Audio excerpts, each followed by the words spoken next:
in my own hometown. Stranger. Howdy all, Little John in the brewery, and had to do a little bit of tasting on a few of the few recent brews. Two that have come off the Robobrew, the Pommy Pale, the Pommy Summer Ale, which was split on 2 batches. New England IPA, which was the first batch I did on the Robobrew a little while back. One we had a few problems with the stuck mash. It was fun and games, but it's come out. I've had a couple of tasters of it, but I haven't really done a tasting report on it yet, so I thought I'd get that happening. While we're at it, also I've got a little experimental batch I threw together, which was just playing around with some experimental hops, some Lemonaughty hops, which I got with my big order back a few months back. So that's what we're looking at. We're going to have a quick look at those today. As everyone knows, I'm not massive on my reviews. Just a quick view on what they taste like and what we're going. So first one we're going to be going for is the Pommy Summer Ale. It's an ESB. Depends how you want to sort of look at it. Now I've done this 2 ways. The batch was Golden Promise. Another bloody reasonably flat batch. This has been happening a little bit lately. I think I'm getting a little bit oh, mind you, it is in the garage and temperatures have been a bit low, and they are twist top bottles, so that could have something to do with it. But anyway, there's some carbonation there, so I have tasted the mixed batch off the keg. But, yeah, these definitely aren't real well carbed. No, we'll see how we go with them. So these were Golden Promise, bit of wheat, a bit of Carramuni, a touch of Special B just for some colour. And half the batch was done with SO4, and the other half was done with the M79 Burton Union. There's a little bit of difference there. The SO4 is much clearer, but the Burton is not a particularly flocculent yeast, so that's no great surprise.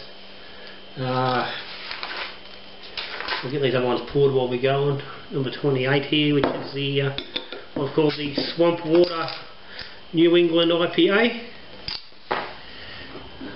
And again, I've had to cover this off the keg. I haven't tried it out of a bottle, so we'll see how she goes.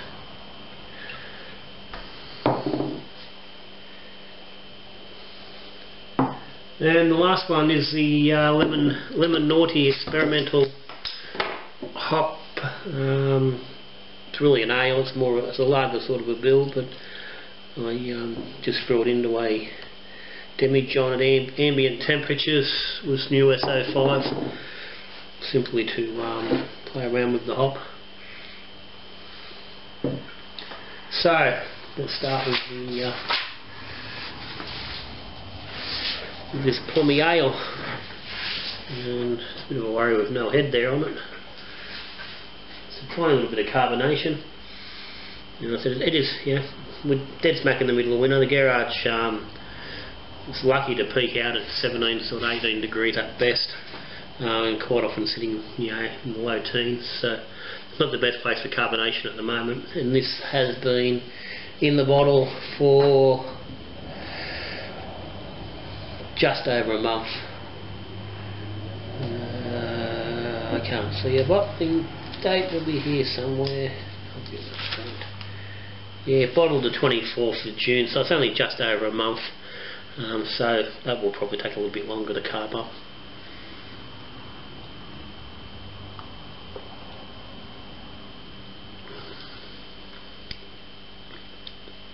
Well, it's tasty though.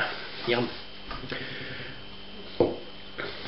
So what we run on hop-wise was Fuggles for bittering, EKG, Centennials and Fuggles from 10 minutes on. Total bitten IBU's about 36. And running at low 4% alcohol. But, it's quite nice.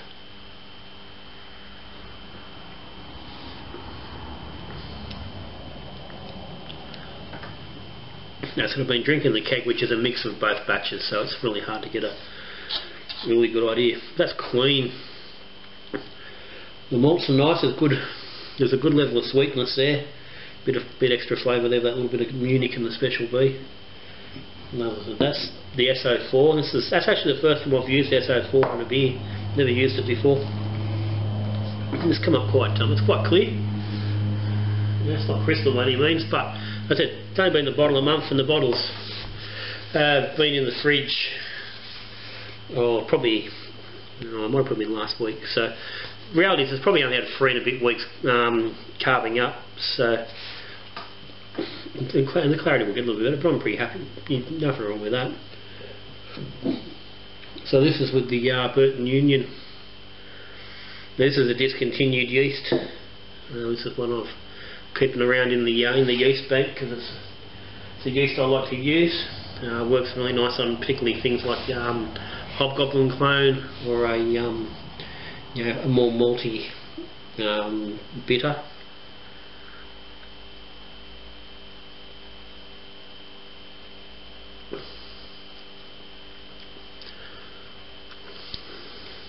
See, that's it. That's a very, for the same beer, it's very different than the SO4. It's not as clean. It's not bad in its flavour. It's a different flavour. Where the malt in that is quite it's smooth. This one's probably more pushing towards that sort of harsher edge of the Special B and the Carry Munich. It's picking up more of that crystal-y effect.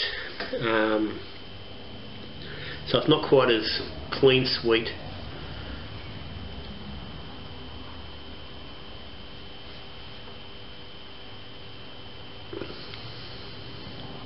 And the hops are a bit more pronounced as well. There's more there. A little bit more spice than with the SO4.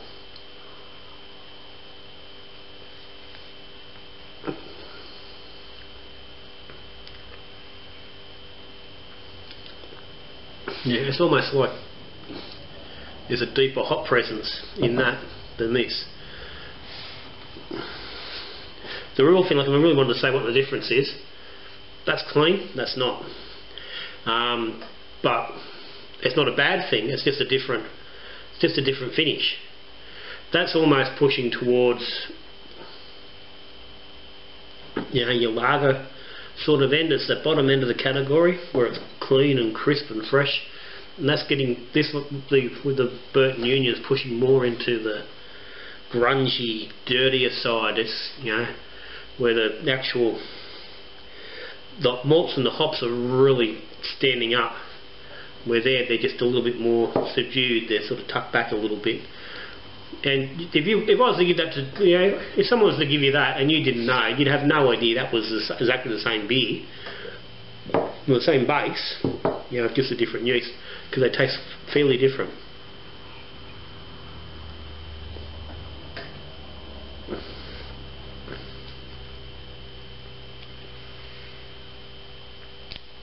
There's a bit more of the fruit from the Centennial noticeable in that one.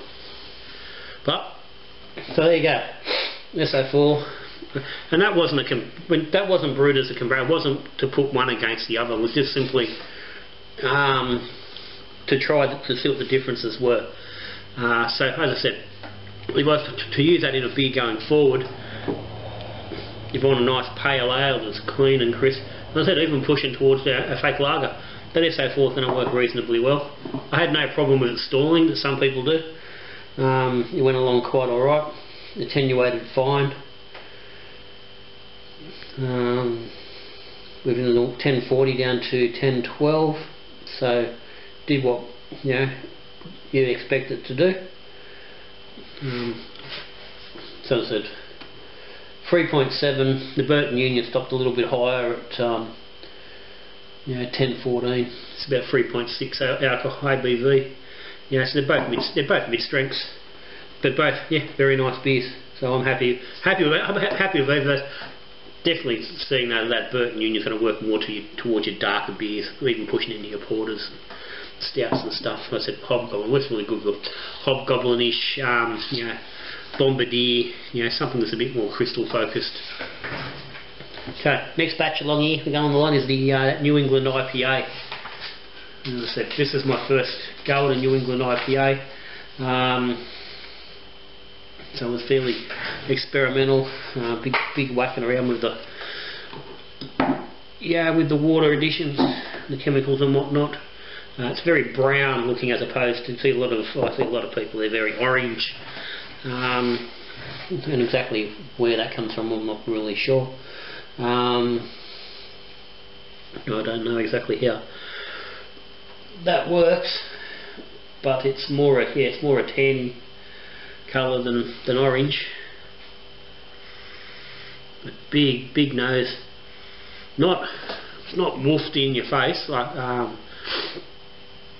for the amount of late hopping and dry hop in there. Now this is getting on. It's now 8th of the 6th. We've got on the 8th of June, so it's 7 weeks old. So some people are going to say it's well beyond its best, and it's probably not the high point. But I'm an exponent of IPAs do take a little bit of time to settle into their sweet spot. I'm not a big one for drinking them super fresh. And it smells absolutely gorgeous.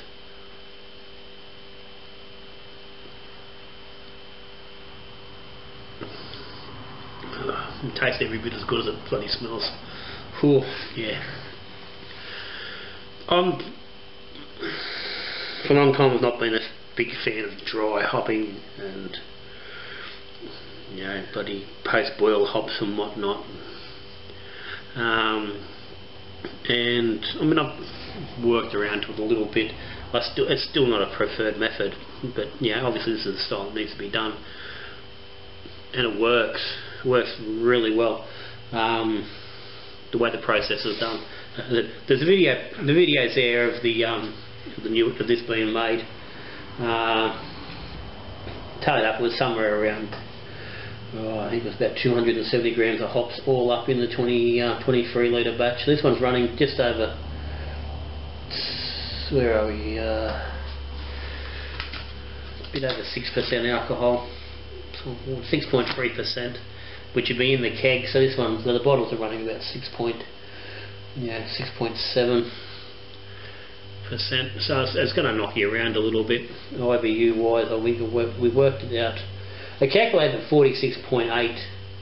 I worked on this was run through Brewmate, and I worked that on just adding the hops with no chill. So I haven't run it through Beersmith. I gave up and bought Beersmith recently, just so I could run these sort of beers through the numbers, just to see what those post boil and the dry hop contributions we're getting, because that's now in the latest version of Beersmith.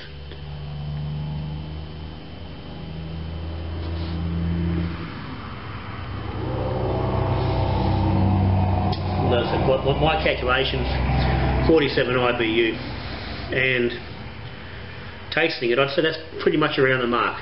It's got plenty of hop presence, but it's not boof, it's not in your face, it's not massive. There wasn't a real big up front. I've got here, it's only 9 grams of CTZ. About 40 minutes on the boil. So it's not a massive upfront bitterness, but there's enough there. You know, there's bitterness there. It's there on the front when you first get there. Let's see, it's holding a really nice head. There's some nice lacing hanging on there.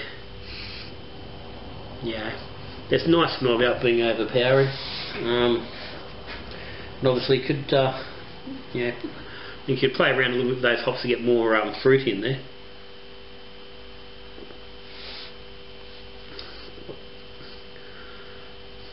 That's working quite nice. There's a very noticeable amount of Simcoe in there. And the Simcoe was the last dry hop. The biggest single additional hops in that beer is the last dry hop of the Simcoe. And there was a in the Columbus as well. So there's not really fruit driven, and I think that could have something to do again with the colour. It could be that hop choice. I'm not sure, but yeah, that's really nice. And surprised me. I really didn't think I'd be a fan of the New England IPA, but yeah, they're winning me over. They're starting to appreciate more, and recently having brewed them myself. IPAs, New Englands and stuff like that. Even the late hop ales, I'm starting to get a little bit of tolerance for them. So free for free at the moment. Free good successful beers. Now, as I said, this last one, this is a pure hop experiment. So when I bought last batch of hops, me and the mate Nath, we bought a big batch in from the States, and in amongst it I got 2 experimental hops from the 2016 previous season, not the current season, the previous season in the States. So yeah, 2016. I don't know. They were the current crop, so last season anyway. This one's called Lemonaughty. There's another one called Lemon Drop, which I haven't had a chance to play with yet. And of course, because they're new varieties, there's not a lot of descriptions. When you're buying them, here it is. It's got this sort of alpha acids, and that's it. Blank, no description. Try your bloody luck and see how you go. So. So I did up a mix of just light dry malt and some Dex, 85-15% ratio. Boiled it up. I did a little bit of super alpha, just Dr. Rudy, just for a little bit of bitterness, and then went a 10-minute edition, a 2-minute edition of the Lemonaughty, just to get an idea of how it tastes. Now. This was bottled back 2 months ago, 26th of May, so it's now 2 months old. So this is experimental from a couple of reasons. One, it's a pure extract beer. I've never done just a straight dry extract beer up till now. I'll lie, I did do it. My first ever IPA was a dry extract beer, but this is my first beer that was really going to be noticeable. How that affects me. I just did it in a 5-litre demijohn. I just sat here on the table. I don't even say what I got. He just says they use straight yeast. Assuming that I would have just sprinkled probably about a quarter of a packet of or half a pack of US-05 straight onto it into the demi. And sat here at the table, so given it was May, it would have been sitting around that 18-19 degree mark pretty consistently before we got into winter. So now I have tried 2 bottles of this previously just to see how it was going, and initially the actual beer itself has impressed me enough in the fact that I'm recreating this beer as my next brew. To put onto kegs to go and tap for the relatives when they come up for the son's wedding in September. I'm going to probably run it with a don't know if I'm going to run it with a lager yeast. I'm tossing up just running it with Nottingham, just to keep it clean and run it through quickly and not have to worry about it aging. I don't think the dry extract requires quite the aging that an all grain lager would, but given the wedding's now only 7 weeks away, I haven't got a lot of time. There's going to be 2 weeks, week and a half before I can brew it, so it's only going to have 4 weeks to condition before it's drinking, so it needs to be on an ale yeast. So I'll probably go with Nottingham. And on first tasting, it was clean, it was fresh, and I got a very strong lemon.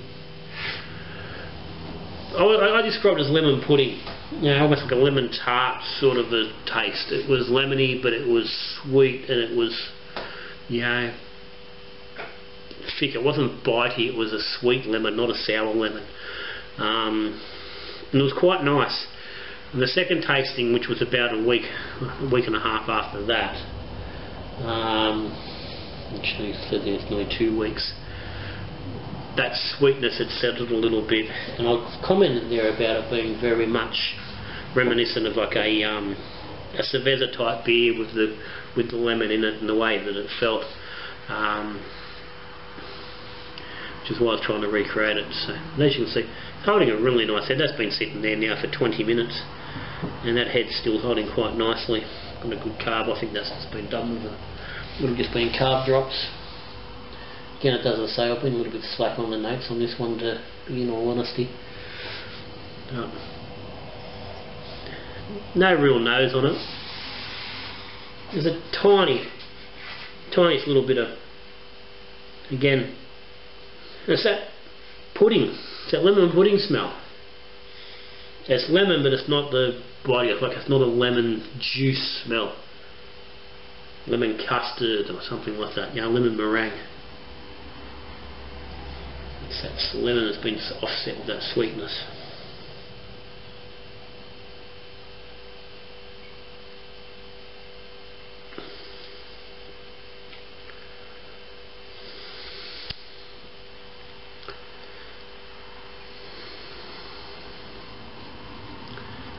It's still there. I mean,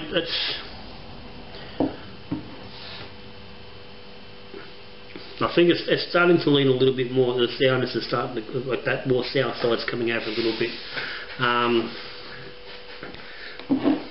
It's still nice, but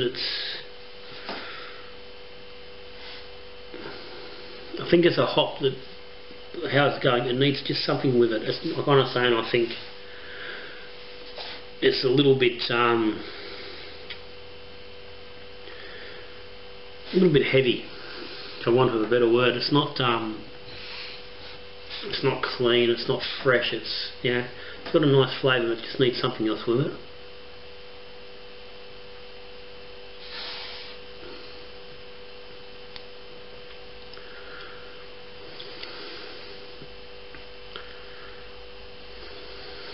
Now again, I'm not sure whether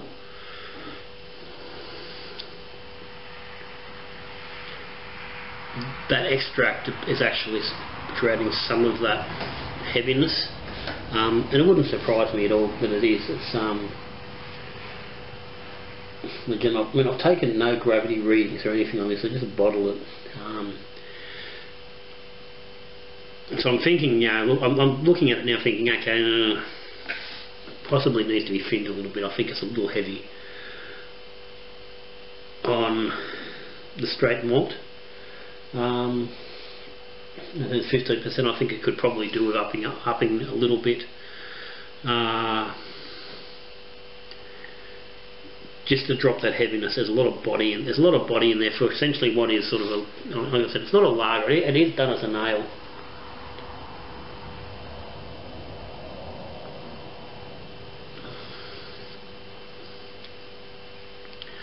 But it is heavy.